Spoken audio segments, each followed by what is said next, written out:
Everyone, good morning and welcome to लर्नोवर्सिटी।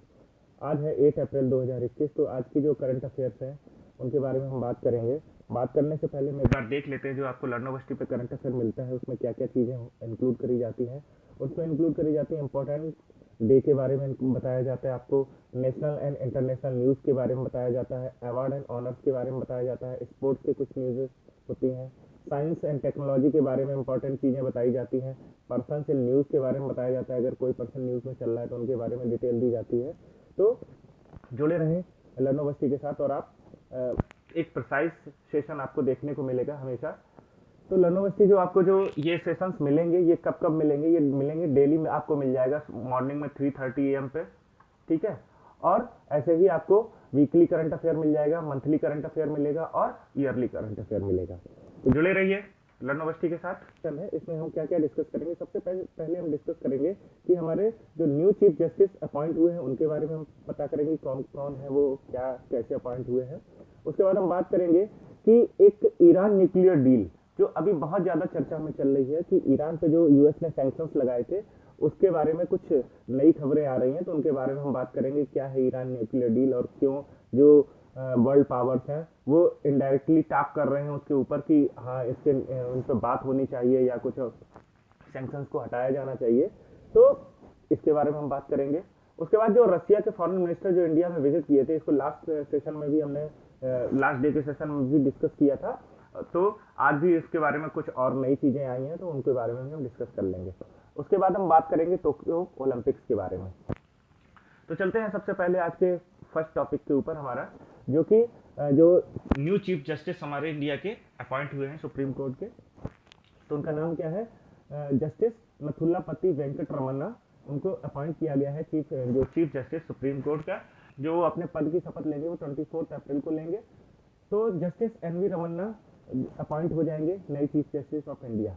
इनके बाद जो भी present chief justice of India उनका नाम है जस्टिस S A बोबडे, और इनका जो कार्यकाल खत्म हो रहा है वो 23 अप्रैल को खत्म हो रहा है और 24 अप्रैल को हमारे नए चीफ जस्टिस ऑफ इंडिया आ जाएंगे। कौन? जस्टिस NV रमन्ना, ठीक है। अब चीफ जस्टिस ऑफ इंडिया को जो अपॉइंट करते हैं प्रेसिडेंट ऑफ इंडिया अपॉइंट करते हैं, और प्रेसिडेंट ऑफ इंडिया किस आर्टिकल के तहत अपॉइंट करते हैं? आर्टिकल 124 सेक्शन 2 के तहत अपॉइंट किया जाता है चीफ जस्टिस ऑफ इंडिया को। तो प्रेसिडेंट ऑफ इंडिया को एक अधिकार मिला हुआ है कि वो आर्टिकल 124 सेक्शन 2 के अंदर में चीफ जस्टिस ऑफ इंडिया को अपॉइंट कर सकते हैं। आर्टिकल 124 क्या कहता है? आर्टिकल 124 कहता है कि इंडिया में एक सुप्रीम कोर्ट होगा, उसके बारे में बातें करेंगे आर्टिकल 124 में। और आर्टिकल 124 सेक्शन 2 कहता है कि प्रेसिडेंट को, इंडियन प्रेसिडेंट को पावर देता है जजेस के अपॉइंट करने के लिए सुप्रीम कोर्ट के और चीफ जस्टिस को अपॉइंट करने का। तो जो चीफ जस्टिस होते हैं सुप्रीम कोर्ट के, वो कैसे अपॉइंट किए जाते हैं? जो सुप्रीम कोर्ट के जज होते हैं, जो मौजूदा जज होते हैं, वो एक नॉमिनेशन करते हैं, किसी का नाम देते हैं प्रेसिडेंट को और प्रेसिडेंट उसको अप्रूव या डिसअप्रूव करते हैं। तो इस तरीके से सुप्रीम कोर्ट के चीफ जस्टिस को अपॉइंट किया जाता है। नेक्स्ट देखते हैं क्या है आज की न्यूज़। नेक्स्ट है ईरान और ईरान की न्यूक्लियर डील के बारे में जो हमारी बातें हो रही हैं बहुत सारी, कि जो हमारे P5+ कंट्री हैं, P5+ कंट्री, P5 कंट्री का मतलब क्या हुआ? जो UN सिक्योरिटी काउंसिल के जो परमानेंट मेंबर हैं, कौन कौन से हैं? US है, चाइना है, आप लिख लीजिए याद रहेगा, US है, चाइना है, फ्रांस है और रसिया है और UK है। तो ये 5 जो परमानेंट मेंबर्स हैं, इनके साथ साथ जो इस डील में जुड़े हुआ है वो है जर्मनी। तो जर्मनी क्यों जुड़ा हुआ है इस डील के साथ? क्योंकि ईरान और जर्मनी के बीच में जो इकोनॉमिक समझौते थे बहुत ज़्यादा थे, सबसे ज़्यादा थे इन सारे कंट्रीज पे। जो ईरान अपने न्यूक्लियर प्रोग्राम को चालू रखने के लिए जो भी इक्विपमेंट खरीदता था वो जर्मनी से खरीदता था। तो इन सारे कंट्रीज ने मिलकर एक कंसर्न उठाया, क्योंकि ईरान ने क्या किया कि फिलिस्तीन को, तो जो फिलिस्तीन में जिहादी संगठन होते हैं उनमें थोड़ा सा समर्थन दिया था। हमास जैसे कई सारे आतंकवादी संगठनों को उसको ईरान का समर्थन मिलने के जो US ने उसके ऊपर चार्ज लगाए थे कि हाँ ईरान इनको समर्थन करता है, जबकि ईरान हमेशा से मना करता रहा है इस बात को।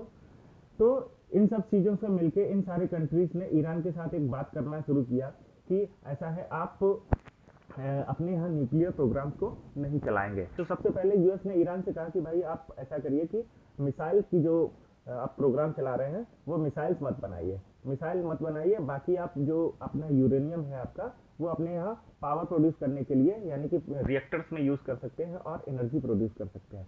लेकिन थोड़े दिन बाद ट्रम्प गवर्नमेंट ने कहा क्या कि आप अच्छा ऐसा करिए कि आप एनर्जी भी नहीं प्रोड्यूस करेंगे, आपके पास जितना यूरेनियम है वो किसी और कंट्री को या हमें देंगे, बस आप अपने यहाँ कोई भी काम यूरेनियम का नहीं कर सकते हैं। तो जब इसने ईरान ने माना नहीं तो यूएस ने कई सारे सैंक्शंस लगा दिए, जिसमें बहुत सारे इकोनॉमिक सैंक्शंस थे। जैसे कि इससे क्या बोला गया कि कोई भी कंट्री ईरान के साथ जो भी यूएस के साथ जिसकी भी ट्रीटी है या जो इकोनॉमिक समझौते हैं जिनके पास यूएस के, वो उन सारे कंट्रीज को मना कर दिया कि ईरान से कोई भी चीज़ इम्पोर्ट और एक्सपोर्ट नहीं होगी। उसमें इंडिया भी बीच में आया। इंडिया ने पहले तो मना किया कि हाँ भाई हम ईरान और हमारे संबंध अलग हैं, यूएस और हमारे संबंध अलग हैं। ईरान जो था वो इंडिया का सेकेंड लार्जेस्ट क्रूड ऑयल का जो एक्सपोर्टर था, तो इंडिया को भी प्रॉब्लम हुई, इंडिया में भी ऑयल प्राइसेस राइज होने स्टार्ट हो गए। तो इंडिया ने फिर ईरान के साथ जो डील जारी रखी वो जारी रखी बार्टर सिस्टम पे कि हाँ कि आप हमें क्रूड ऑयल दीजिए और हम आपको खाने पीने के सामान देंगे, क्योंकि ईरान के पास यूएस डॉलर की कमी होने लगी थी, क्योंकि यूएस डॉलर में अब उसके साथ कोई भी समझौते नहीं कर रहा था, कोई भी उसके साथ ट्रेड नहीं कर रहा था। तो इंडिया फिर उसके बाद हुआ कि यूएस ने और मना किया इंडिया को, तो इंडिया ने भी ईरान से तेल जो अपना मंगाता था उसको भी बहुत ज़्यादा कटौती कर दी। तो ईरान के पास अब क्या हो गया कि ईरान के पास इकोनॉमिक प्रॉब्लम्स आने लगी। उसमें क्या हुआ कि अभी बीच में चाइना जब सुपर पावर बन रहा था तो चाइना ने क्या किया कि ईरान के साथ $400 बिलियन की जो एक न्यू डील कर दी कि हाँ ऐसा है कि आपके साथ कोई व्यापार नहीं कर रहा है, तो ऐसा है हम आते हैं आपकी कंट्री में, हम आपको इकोनॉमिकली मदद करेंगे और हम आप यहाँ की चीज़ों को डेवलप करेंगे। कहा जाता है कि जो एक यूएस का जो पॉइंट ऑफ व्यू है कि चाइना और ईरान का जो डील हुई है उसमें 5,000 ट्रूप्स जो होंगे, चाइनीज ट्रूप्स होंगे, वो ईरान में डिप्लॉय करेंगे, वो हमारा चाइनीज मिलिट्री वो ईरान में रहेगी। उससे क्या होगा कि जैसे इंडिया को भी अगर ऐसी कोई समझौता हुआ है तो इंडिया भी ईरान में चाबहार पोर्ट को डेवलप कर रहा है, तो यहाँ पे भी इंडिया को भी प्रॉब्लम होने जाने वाली है, क्योंकि इंडिया ने ये सोचा था कि वो यहाँ से अपने पोर्ट्स को चाबहार से जोड़ के, क्योंकि अफगानिस्तान के साथ काफ़ी अच्छी ट्रीटी चलती है इंडिया की, तो अफगानिस्तान ईरान के रास्ते से अफगानिस्तान जुड़ जाएगा। तो अगर ऐसा हुआ कि चाइनीज ट्रूप्स यहाँ पे आ गए और चाइना का ज़्यादा इन्फ्लुएंस बढ़ गया तो इंडिया को भी प्रॉब्लम होगी अफगानिस्तान और चाबहार के बीच की कनेक्टिविटी के लिए। तो जो $400 बिलियन का जो भी समझौता है उसके तहत क्या होगा कि चाइना ईरान में एनर्जी प्रोडक्शन के जो प्लांट है वो लगाएगा, रोड्स को मजबूत करेगा, रोड का जो नेटवर्क सिस्टम है वो बढ़ाएगा और कुछ पोर्ट्स अपने डेवलप करेगा।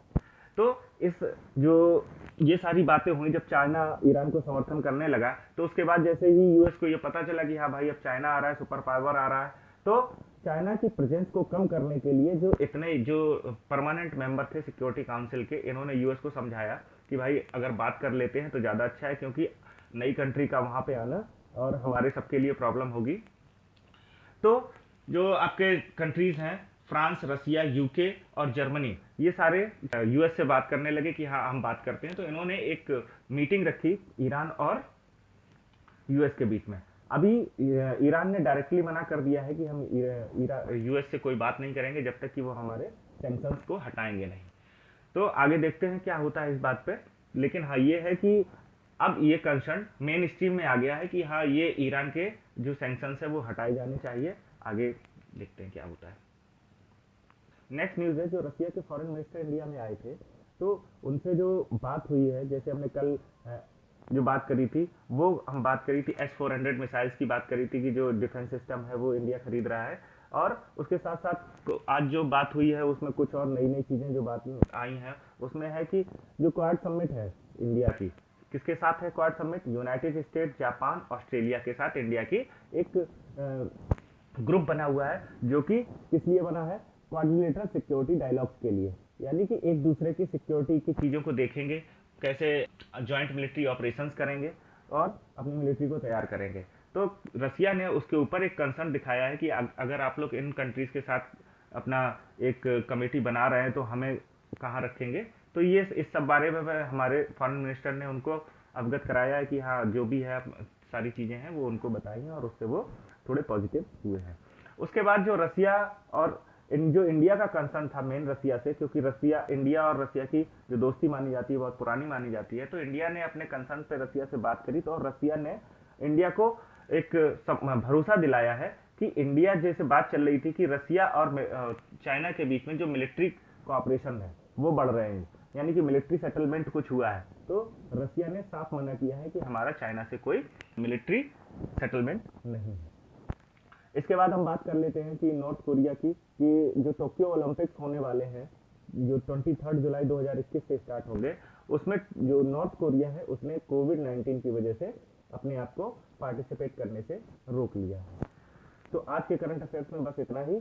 कोविड-19 बहुत तेजी से फैल रहा है, घर में रहिए, थोड़ा सोशल डिस्टेंसिंग का पालन करिए और सेफ रहिए, सिक्योर रहिए, और वीडियो को लाइक करिए, सब्सक्राइब करिए।